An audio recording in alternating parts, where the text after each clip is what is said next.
এ ভাই কি হয়েছে? মিটার কাটেন কেন? সমস্যা কি ভাই?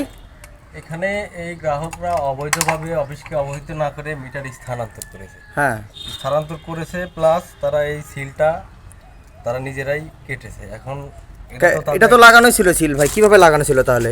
এটা একজন ইলেকট্রিশিয়ান হোক আর যার মাধ্যমে তারা কেটে এইভাবে কোনো রকম এইরকম কোনোভাবে টুইস্ট করে রেখেছে। ও পেশায় দিছে না? কিন্তু এটা তো কোনো গ্রাহকের কাটার কোনো এখতিয়ার নেই, এটা অফিসকে যদি এটা কি অবৈধ ভাই? জি জি এটা অবশ্যই অবৈধ। কারণ এটা হচ্ছে আমাদের মিটারের একটা সেফটি তালা বলতে পারেন আর কি। আপনার ঘরে যদি তালা না থাকে সেক্ষেত্রে আপনার ঘরে চুরি ডাকাতি হতে পারে। সেটা আমাদের মিটারের জন্য এরকমই। এই ও সিলটা যা, যখন লাগানো থাকে তখন তখন মনে মিটারটা করেন যে নিরাপদ। নিরাপদ। আর সিলটা খুলে আপনি যেইভাবে সিলটা খুললেন, খোলার পরে